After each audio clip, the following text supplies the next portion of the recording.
Hello, and welcome to Natasha Explains It All. Today's episode is another book review, and today's review is a book called Rest is Resistance by Tricia Hersey, also known as the Nap Ministry on Instagram. And I enjoyed this book as an audiobook experience. And the book is read by Tricia Hersey, which I always recommend when you have the opportunity, right, to actually hear the author read their own work. I just find it such a rich experience.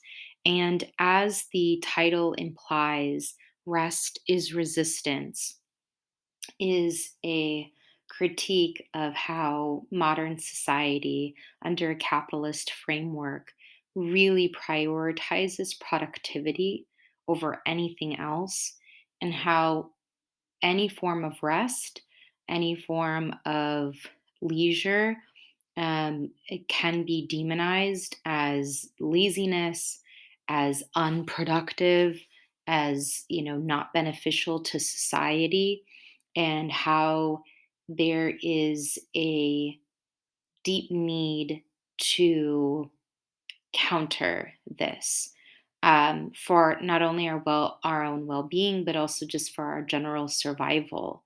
And um,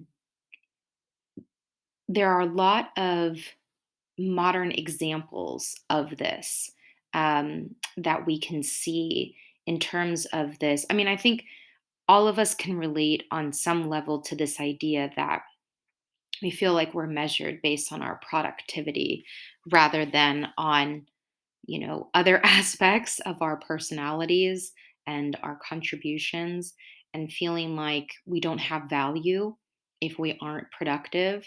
And she talks about how that is a symptom, I guess is a good word, of a capitalist socioeconomic system. And she really challenges us to think about why, how that's become the norm, and why that's the norm, and how we can do different to be healthier. And she talks about the whole concept of grind culture, which is a symptom of again a capitalist socioeconomic system that prioritizes not only prioritizes productivity as the your greatest value, but almost like it celebrates and places on a pedestal the concept of grinding, right? Like working really hard is very, very valued in American society. And a uniquely American thing. It's not to say that other societies don't, value hard work, but there's very much, just to give an example, there's very much a stereotype of Americans that many foreigners have of, like, when you meet an American, and when you meet an American, like the first thing they'll ask you is, what do you do? What do you do for a living? And that's not the first question that will come to mind for a lot of people who are not Americans, but it's a very standard American question. And it really speaks to the culture that, like, your your value, your definition as a person is so intertwined with your productivity, with your work, and how much that is part of the American ethos. And Trisha does really uh, um, a really compelling critique of all of that, in a very digestible, quick read on that, and talks about grind culture as as an extension of slavery, and really tying this to the origins of the United States, and talking about how you can draw the ties, how you can draw the line, right? Starting with slavery and ending at grind culture, is this idea, as she says, of the worth of bodies being measured by their productivity, by how much they produce. And so, talking about the American system and these different, and how it has evolved, that this fundamental idea of productivity, that our bodies are meant to produce, and that is their greatest value, is so embedded in American culture. And that, particularly for Black Americans like herself, the resistance part of it, right? How resting, having leisure, having actual rest, having actual sleep is a form of resistance, because for centuries, rest was not allowed, even for things like meal breaks, as part of the institution of slavery. And then, talking about then the industrial revolution, and people going to work into the factories, and then, the modern context where we feel like we're on, 24/7. And I just think that there's just, a lot of ideas that she raises that are very thought provoking. And some of the thoughts for myself, that it brought up, like, one of the things she talks about is that, capitalism is new, but our bodies are ancient. And because of that disconnect, capitalism is new and our bodies are ancient.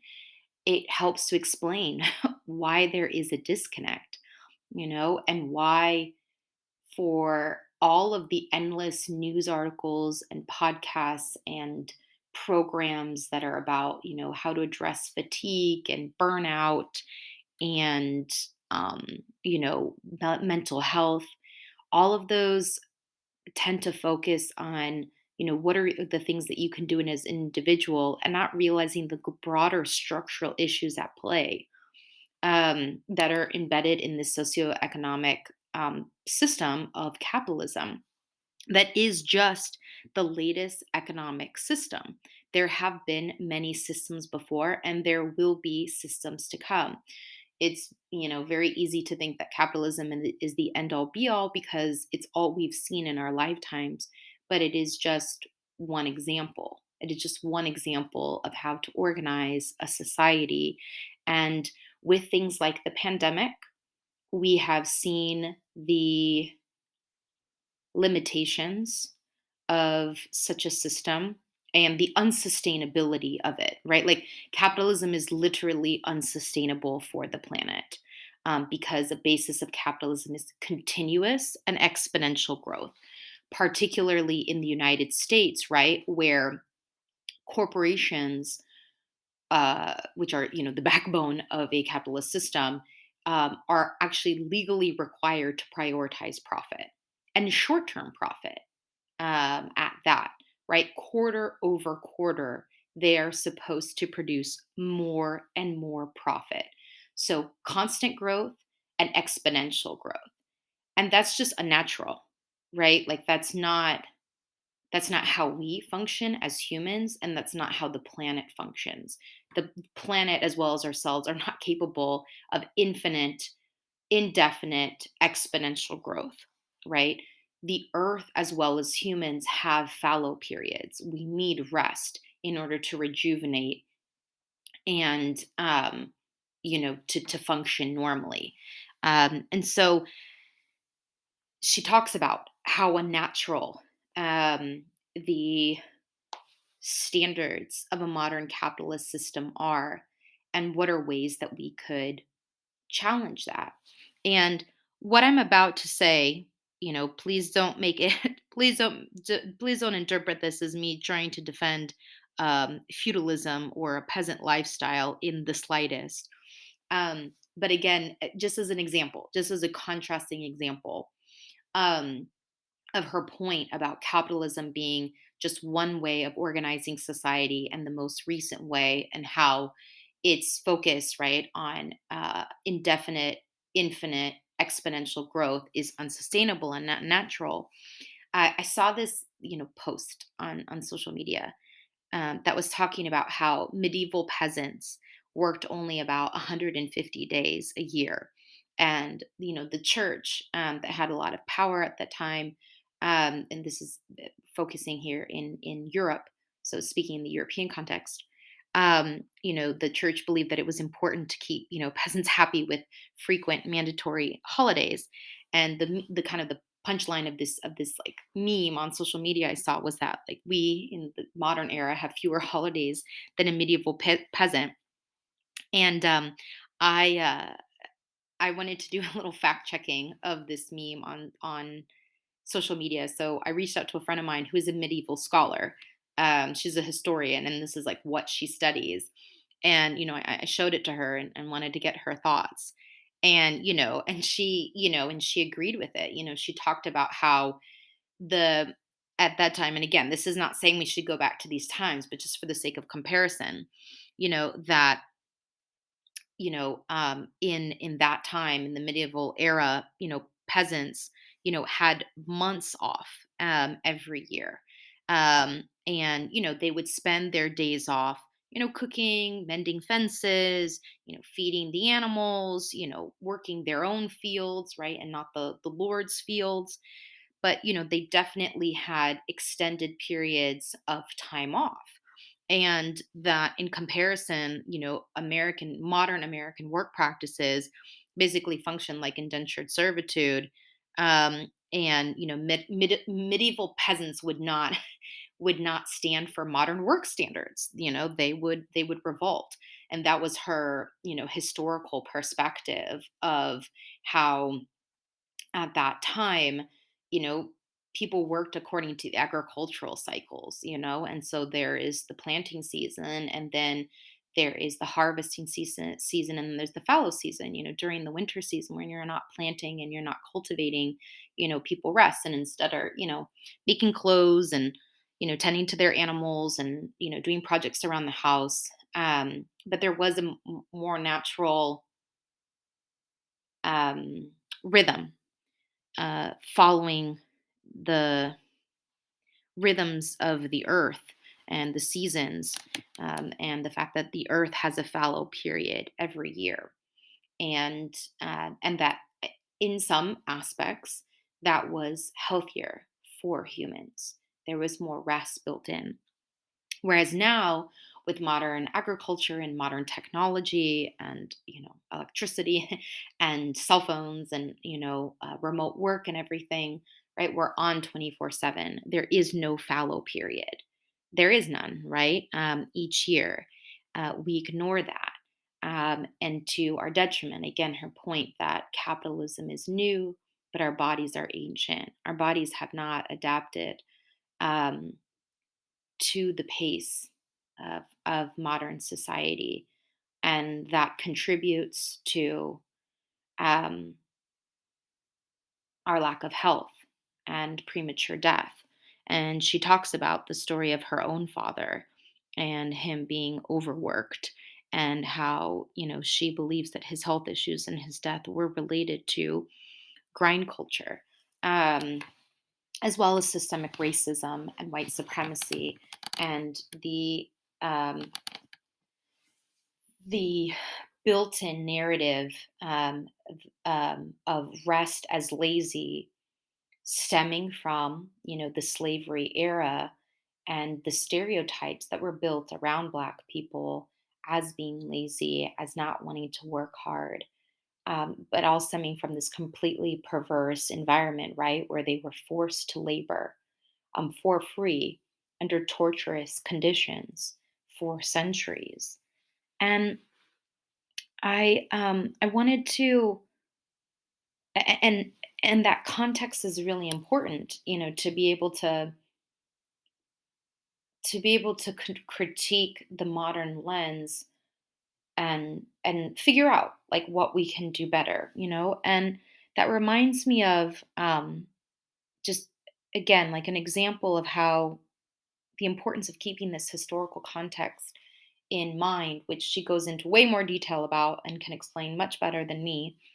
But I mentioned that Tricia runs a business and an Instagram account called the Nap Ministry, where she promotes the importance of rest. And I had received an email from one of these um, wellness coaches, a wellness coach named Sylvie Caucasian. I don't know if that's how you pronounce her last name, but that's certainly how it's spelled, which is kind of ironic based on what I'm about to say.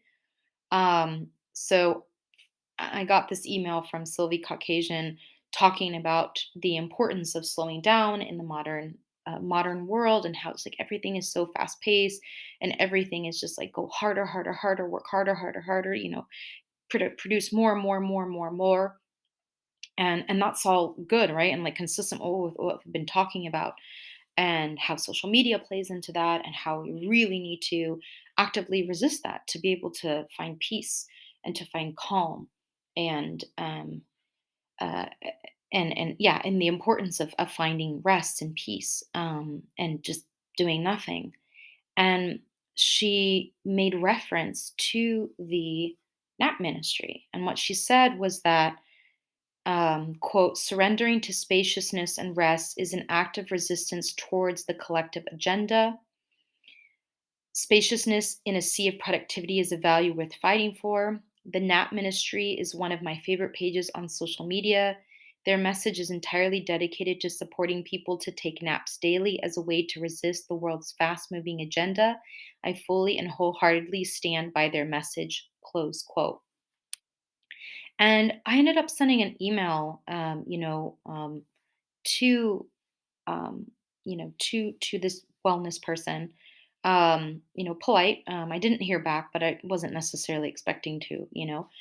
That was like, I'm glad that you are promoting the NAP ministry and the work that they are doing to um, try to challenge this internalized narrative that we've all been indoctrinated with, that like we are only as valuable as how much we produce.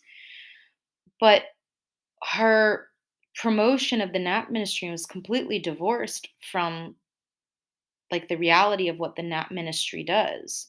And then NAP ministry is not just about promoting naps. It's about challenging white supremacy and promoting Black liberation. It is about rest as resistance. And it's important to not whitewash that message by just saying that it's a way of like, yeah, quote, resisting the world's fast moving agenda, or quote, the collective agenda. It's a capitalist agenda. And it's important to name these things so we know what it is that we need to challenge, what it is that we need to do better about. And so, um, again, understanding the historical roots of why is it that we need to challenge this, and why this is not normal, because enslaving other people is not normal, and grind culture is not normal. It's become normalized, but it's not normal because our bodies were not meant to work that way, and the planet is certainly not meant to work that way. And yet we've created so many aspects of our lives in the United States that um, that that emphasize that, right?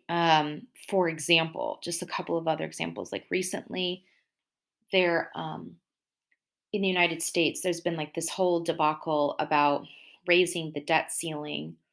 Basically, the amount of money, like the amount of money that the U.S. is like allowed to hold in debt, and Republicans were using that, their majority in the House, to be able to use that as a way to leverage some political points that they wanted to push through. Basically, ready to allow the U.S. to default on its debt and cause like catastrophic worldwide economic damage to make a point. Anyway, the crisis was averted. The president was able to negotiate something with these extreme Republicans, and but one of the things that Republicans insisted on, which feeds into this grind culture, was insisting on stricter work requirements for people who receive food stamps and TANF, which are emergency food. Um, they're emergency programs, and they are programs for people who are extremely low income to cover basic necessities, right? Food stamps is for people to buy food, right? So that they don't go hungry. It's one of the most effective anti poverty measures. There's tons of data on how effective food stamps are. They are a win win for the economy.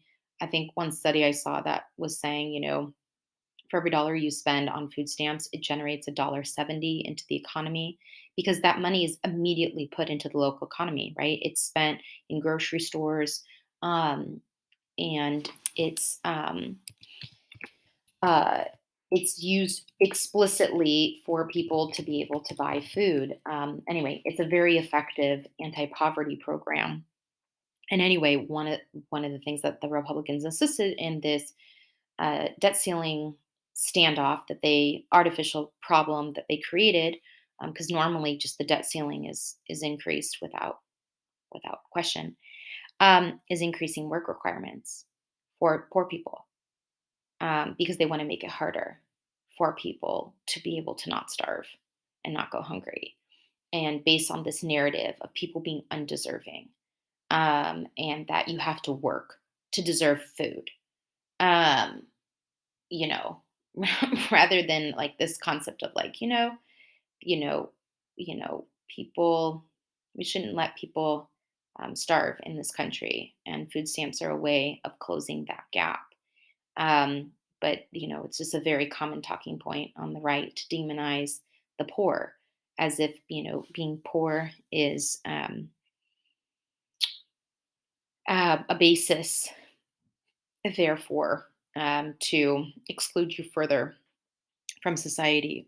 And another related example that we've seen particularly come to light with the pandemic is that, unlike you know most of the developed world, for lack of a better term, countries that the United States considers its peers, the United States is the only country where your health care is tied to your employment. So basically, your productivity determines whether or not you have access to healthcare. There is no right to healthcare in this country. You have to work in order to get access to healthcare. And even then, like, the irony of that is, right, like, if you get laid off, or God forbid, you're in a horrific car accident, or you're diagnosed with cancer, or something else horrible happens, or there's a global pandemic and you're laid off and you're not working, well, then you lose your health insurance at the very moment where you most need it. And there were some really powerful statistics that circulated during the pandemic about how, when the pandemic struck, millions and millions of Americans lost their health insurance, and nobody lost access to healthcare in what are considered peer countries, like many European countries, Australia, Japan, um, and even places like Brazil, that actually has a universal healthcare system. It's has many problems, um, but like that still exists. Canada, etc. And so the fact that healthcare remains tied to your employment is an example of this um, capitalist mentality that defines us solely on the basis of our productivity, and how unnatural that is, and how it's not the only way, right? Her point being, right, this isn't the only way to organize society, because many other countries right now have figured out other ways to organize this. We don't say that your access to healthcare is tied to your employment. And someone might ask, like, or I remember, like, a Brazilian friend of mine had asked, like, this doesn't make sense even from a corporate perspective, because one of the largest expenses that employers have is funding employee healthcare plans. Like, why wouldn't corporations who have so much say in American politics, why wouldn't they support having a universal healthcare system so that they don't have to offer that? They don't have to take on that expense. And I don't know the actual reason, but my hunch is that because it serves their ultimate interest of keeping people tied to the jobs. How many people stay at their jobs simply to hold on to their healthcare benefits? Even if it's a toxic workplace, even if they're underpaid, even if it's not a good place for them, they're too afraid to lose their healthcare benefits.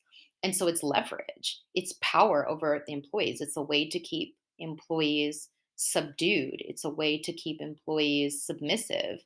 It's a way of creating control over the employee pool. And so that's why corporations don't support, a universal healthcare system. So, that seems to be another example of the organization and the unnaturalness of of a capitalist, um, of a capitalist um, framework. And another example, contrasting other countries with the U.S., for example, this is just an example here of in Europe, for example, and Brazil, for that matter, and many other countries. There's no when you go to a restaurant, or a coffee shop or something like that. There's no tipping, or little tipping is common, and so you can sit and stay at a table for a long time. There is more of a built-in culture of rest, in the sense of, like, you can take your time over meals. You can sit there and talk with your friends or family and really enjoy that process. In the United States, like, it's almost a joke, right? That it's like, the restaurant's got to turn tables super fast. So, like, the minute you are done with your food, like, that check, they're going to bring the check to you, right? And it's going to be there on the table, and they're going to be like, take your time, but you know that you, like, actually can't take your time. They got to, like, turn tables. Whereas in, like, Europe or places like Brazil, like, it would be rude if the waiter came and brought your bill before you asked for it. And I mean, the reason for this is based on how staff are paid. Um, in addition to the fact that in these countries, people's health care is not tied to their employment. In these other countries, like, people are just paid a salary. They're not dependent on their tips for their income. Whereas in the United States, the servers are dependent on your tips to make an income. It's legal in the United States to pay servers a sub minimum wage, which is often like $2 to $3 an hour, on the assumption that they'll make up the rest in tips. And so there's this massive incentive to turn tables as quickly as possible, because that's how they make a living. Whereas in other countries where they're just a set salary, like, there isn't an incentive to, like, kick you out the door as soon as possible, because, their salary will be the same, regardless of how long you stay. And I know that there are pros and cons, to both systems. So I'm not issuing a final verdict here. But I'm just wondering if this example, and if the US were to adopt, you know, a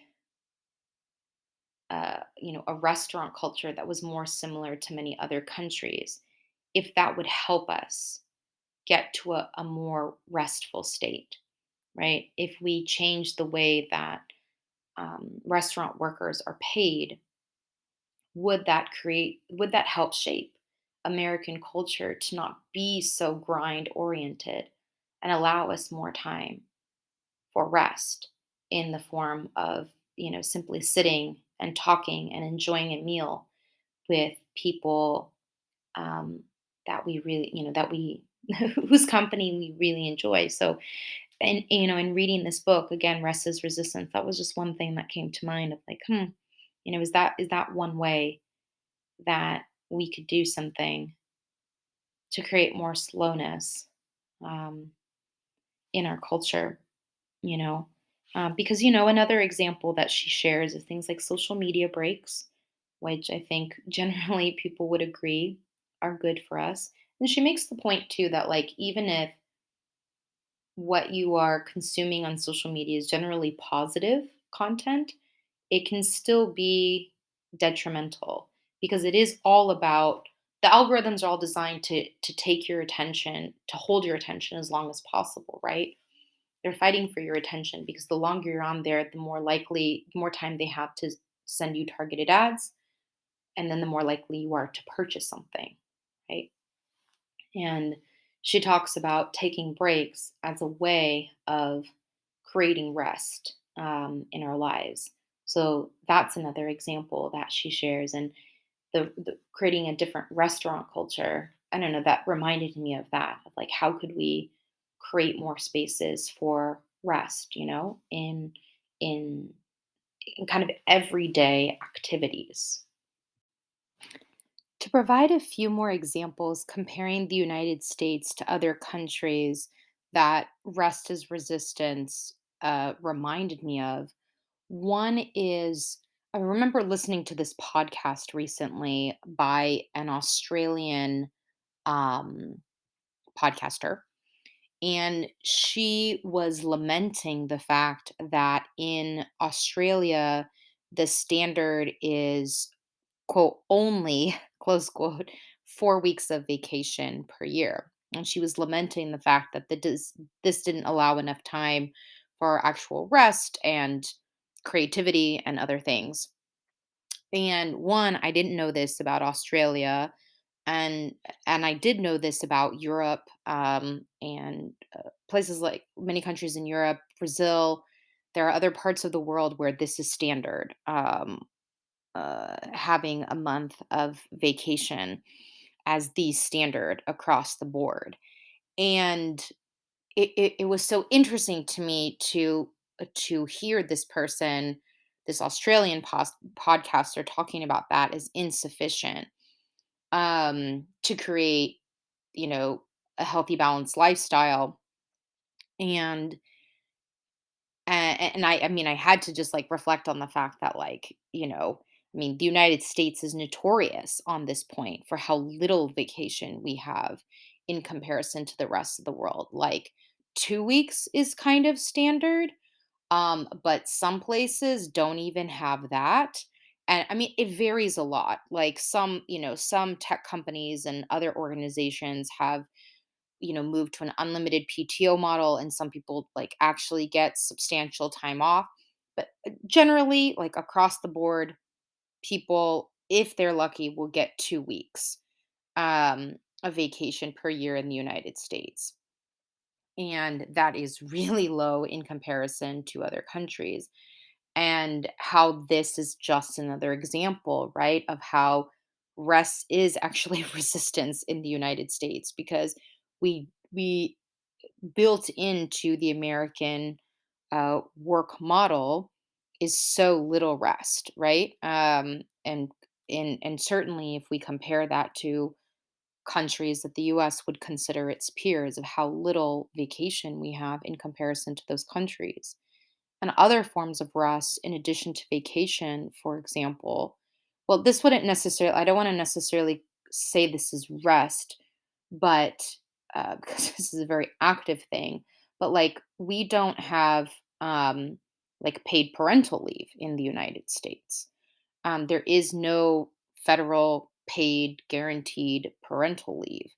Um, like there is FMLA, Family Medical Leave Act, but like we don't have guaranteed paid parental leave like our peer countries do. In Canada, I believe it's a year. In many European countries, it's even more than that. Like we don't give people time off to be able to attend to their family duties. Um, as another example, like many people don't even have paid sick time, right? Like they can't even afford to be sick, because if they're sick, they lose their job. Or at the very least, lose hours, which means losing income. And that's just not the norm in a lot of other countries. Like that's, protected by law, that you are entitled to a certain number of sick days because you're human.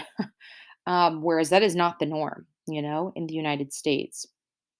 Um, and as another example, this comes from France, and this is an example of like the evolution and even my own thinking about these things. I spent some time working in France in education in public schools, and um, I I I learned that in France, like all levels of education are covered, through taxes. That all levels of education, not just K through 12, but higher education as well. And I remember thinking at the time, again, based on my American viewpoint, that like oh, this didn't seem quite right because then people are going to take their, education for granted. Like, you should have to pay some because that means you'll value it more and, um, whatever. And my thinking has evolved on that, particularly in the modern context, given that higher education in the United States is astronomical, and just completely outside the bounds of what it costs to go to college in, again, peer countries. And the fact that in the modern context, there are generations of people who will have student debt for decades and decades, paying off college loans. And the fact that even the tiny reforms that the Biden administration is trying to implement to relieve some of that debt is being faced with massive opposition by the Republican Party, who doesn't want to see any student debt relief, again, based on this false narrative that, like, you know, I don't know, that these people are undeserving and that, like, you should, well, if you just get a job, and if you can, you should pay off your debt just like everyone else. This just a very grind culture perspective that completely ignores the historical context as well of just how astronomically expensive higher education has become in the last several decades because the US government has consistently cut its uh its contributions to the cost of higher education. Like, the federal government used through taxes used to subsidize higher education at at levels that are unheard of nowadays. And so college was much more affordable, not just in like actual dollars, but in relative dollars, right? Like, if we were to adjust for inflation, whatever the equivalent cost nowadays and then, like, it's so much more now than it used to be. And the federal government actually, and you can research this, actually really started that trend of defunding higher education during the Reagan administration. And a lot of that was based on like very classist and racist notions that he held about not wanting a diverse student population, not wanting a diverse uh, working class, educated population. And so, starting um, starting with the Reagan administration, that is when we started to see massive cuts to funding for higher education, leading us to the astronomical cost that we have nowadays.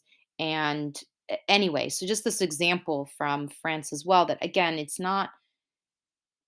is not explicitly an example of rest, but these essential things like, right, sick leave, like parental leave, like higher education, if we remove the financial stress of those things from people, through our tax system and providing that as a social safety net for people, removing the stress of the financial burden of those things allows people to be much healthier, right? We want to encourage people to have families and to take care of their families.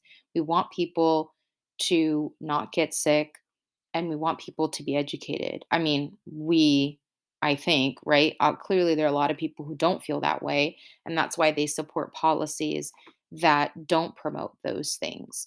But I just wanted to give those a couple of other contrasting examples to kind of expand this idea of rest and how the American system really does not promote rest because we have to hustle to pay for everything, everything.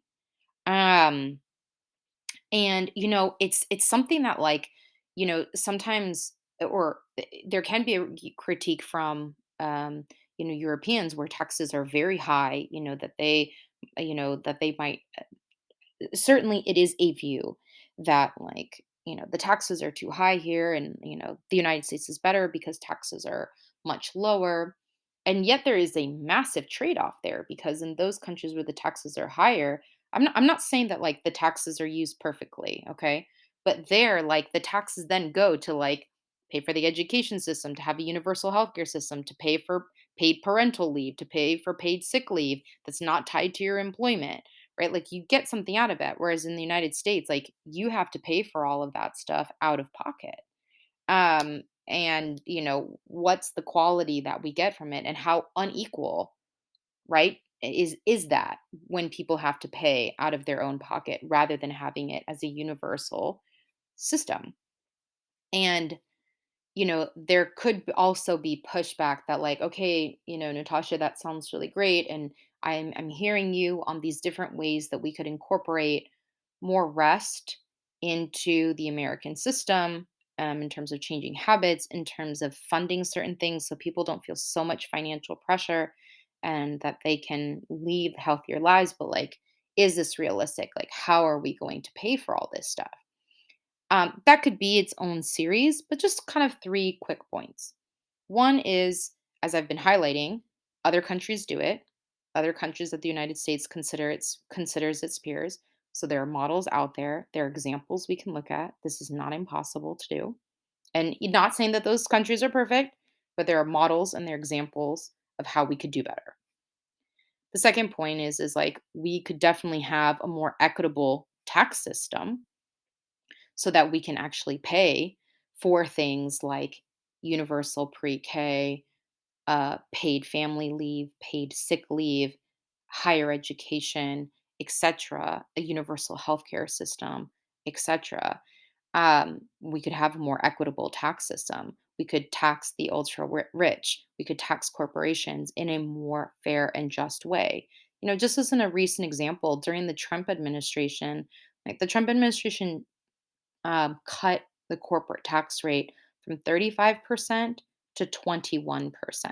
From 35% to 21%, even at a time of, like, record profits. And even then, like, we've all heard the reports, or I shouldn't say we've all heard the reports.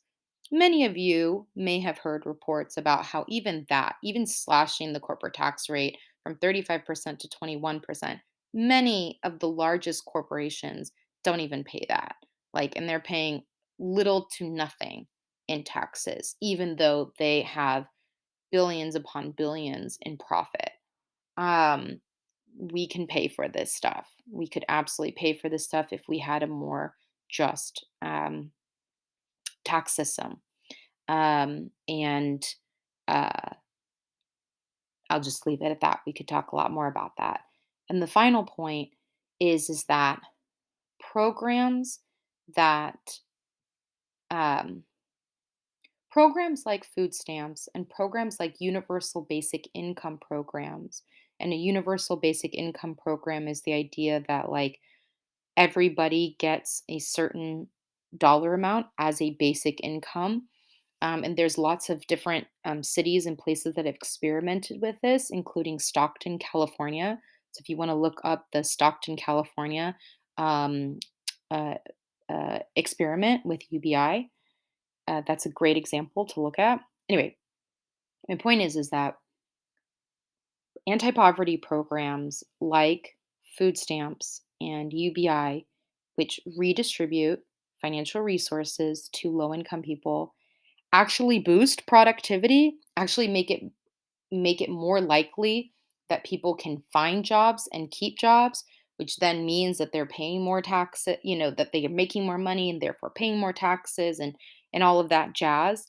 And the reason for that is makes sense, right? If you are in survival mode and you don't have stable housing, you don't have stable food and all that kind of stuff, that's going to be your priority. It's very difficult to find and hold down a job when you're in that space. If you don't have regular food and you're food insecure, you're more likely to get sick, which means you're more likely to miss work, right? Because you're sick, and you may be at lower income jobs where, again, like missing a day of work may cost you the job because there is no paid sick leave. And with programs like UBI, again, that give low income, I mean, depending on the model, but the idea being that like there is a set amount of money that everybody gets as a baseline. Those have been proven really effective as well, because imagine, like, if you're homeless, well, then you don't have an address to put on like a job application. If you can't afford a cell phone, then you don't have a number to like get to have your interviews and get callbacks. Being able to pay for internet access, being able to pay for clothes, right? Like clothes, appropriate clothes for you to go to an interview. Having some income to create some stability in people's life actually makes it easier, right, for them to find and hold down work, because there is enough stability there for them to then be able to have those logistics taken care of, like clothing, etc. But another logistics like transportation, to be able to like pay for the transportation to get to and from work, to get to and from the job interview, etc.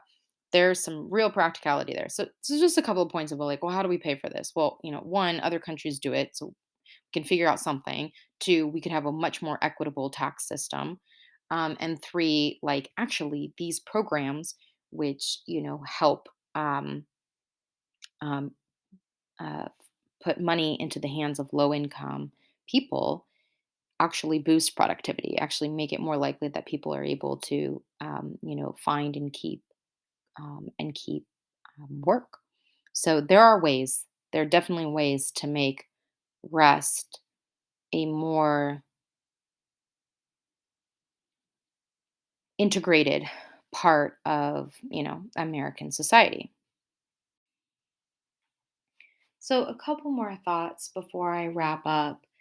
Um, you know, in the book, Tricia talks about, as part of what rest looks like, is like just actual sleep as well, and how sleep deprivation is a really widespread issue, and speaking particularly in the United States.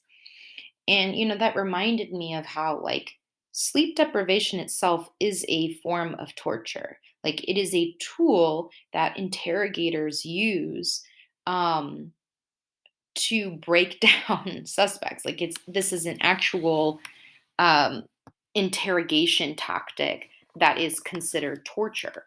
If you deprive someone of sleep over a long enough period of time, like, people people start having delusions, right? Like, people get completely disoriented, people break down. It is a form of psychological torture. And um and so her discussion about the importance of rest as resistance for our survival and our well-being is also connected to this idea that sleep deprivation, which um our culture promotes, right? And even celebrates, like how many times people like brag about pulling all-nighters, right? Whether it's in college or otherwise, as if it's like a mark of, or like a badge of honor, right? Rather than being like a sign of something gone very wrong, right? Like, we need rest. Um, and so anyway, that just reminded me of, like, it's like actually definitionally a form of torture, prolonged sleep deprivation. And then how it also affects brain development. Like, there's studies out there that talk about how um, one of, like, people can't be quote unquote as smart as they otherwise would be if they're chronically exhausted. And I mean, just think about this on like a very small scale in your own life. When you're feeling tired, right? Like, you just can't think straight. You're not on point. When you're really tired, you just can't think as clearly. You're not on your, you're not at your best. And when this is done on a chronic basis, this can actually change your brain development and actually make it so that um, like your intellectual and mental capacities are just not the same if you have experienced chronic exhaustion and chronic sleep deprivation. And you know um and so what kinds of class and societal differences are we reinforcing by depriving um, yeah, certain classes and groups of people of adequate rest and adequate sleep, because they have to work so many hours to even scrape by, right? Because as we talked about, or at least I alluded to, in the United States, like even if you work full time, that is often not enough for you to meet your basic needs. And so a lot of people are working multiple jobs just to be able to pay rent, just to be able to put food on the table. And this chronic exhaustion and this chronic sleep deprivation um, can lead to many health problems, including related to brain development.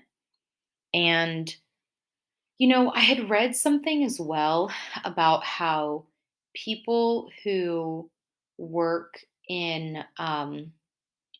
like as domestic servants, in various parts of the world, even though they work extremely long hours, we all want leisure and we all need time for ourselves. And so, even after extremely long shifts, they are still likely to stay up even longer, even if it means sleeping much less, so that they have some time for leisure, right? To watch TV, to spend time with their family, to do whatever. And this reminded me of kind of a personal story. So in Brazil, having domestic servants is still very common. And one of my family members has a driver slash, kind of all hands man, and he does this. Like he works, you know, easily 12 to 14-hour days, easily, and um, and yet, like, when he goes home, like he doesn't, immediately go to bed. Like he still spends time with his family or watches TV shows or, does other stuff because it's really important to still have time for yourself. And it reminded me of, in the book, Tricia shares this example of her own father, that even though he was also working multiple jobs to support the family, and also because he felt like he had to, and he also faced a lot of racial discrimination in the workplace, and so he felt the pressure to work harder to be able to get anywhere in the workplace. And she talks about how her dad would get up early in the morning before everyone else to read the paper and to read the Bible by himself before work, just so that he would have some time for himself. And we all need that, right? And the modern work structure is like our best hours, and our our most of our waking hours are dedicated to earning a paycheck, um, rather than anything else. And how this not only leaves us chronically exhausted, but also limits our, as I mentioned, brain capacity, including our creative potential. Um, which reminds me of a conversation I had with a relative, and I was just making this point about how, like, a lot of the philosophers that are very well regarded in American culture and generally Western culture, a lot of these, they're all men, they lived at a time and they were of such a social class that, women and enslaved people were doing all the work. Like they had the time and the money and the space to just like sit around and philosophize all day, and to think and to tinker and to experiment and to talk with other philosophers, and to participate in society. And I remember this relative of mine got kind of like mad, about what I was saying, as if I was like undermining their accomplishments, which wasn't my point. I was just pointing out the fact, first of all.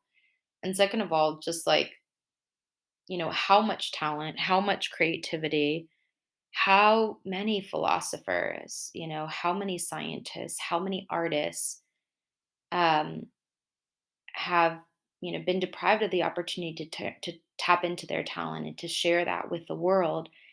How many great minds have been lost and are lost simply because they've been too tired, right, to think the thoughts. Like sometimes, like we need space, we need boredom, we need nothingness, we need no distractions sometimes to have like to have inspiration, right? Um, like I remember one time I saw this sign that said, it was in Spanish, so it said, "Descansa para que veas más claro tu camino." And it was basically like rest so that you can see your path more clearly. That really resonated with me, and I hope it resonates with you too, right? That like sometimes when you're just, like you're just overwhelmed or, just not thinking clearly or something's really bothering you or frustrating you, having a good night's rest, or going for a walk, um, or gardening or something, like can just do wonders for you, right? Like you come back and like the ideas come, like the solutions come. You just have this clarity, right? That you didn't have before. And it's also kind of like that analogy about like, what is it, like the lotus flower, you know, grows out of like the muddiest of waters or whatever. I think it's the analogy is more like, you need still water. Whatever. I'm butchering that last metaphor. But the point being that how much of our own creativity, how much of our own curiosity and artistic, talents and philosophical insights are we losing out on simply because we're too tired, because we're too exhausted, because we're grinding so much, because, you know, we live in a culture that has said that you don't deserve, you don't deserve food, you don't deserve health care, you don't really deserve anything if you're not working. And you have to be working really hard. Um, and, you know, I think it's just worth asking some questions about that. And this book, Rest is Resistance, helps raise some of those questions and do some reflection on, you know, how can we create a healthier society and therefore a healthier planet, and therefore make our lives more sustainable and more just as a result. So, lots of kind of scattered thoughts there. You know, um, but I hope that that gives you some food for thought. And yeah, um, I will I will leave it there. Thank you so much for listening. If you've enjoyed the podcast, please leave a review. That helps more people find out about the podcast. You can also support the podcast financially. There's a link in every episode. And please subscribe on whatever platform you listen to the podcast on. You can also leave me a voicemail. And let me know your thoughts. I'd really be interested in listener feedback. So, thanks again for listening. Until next time.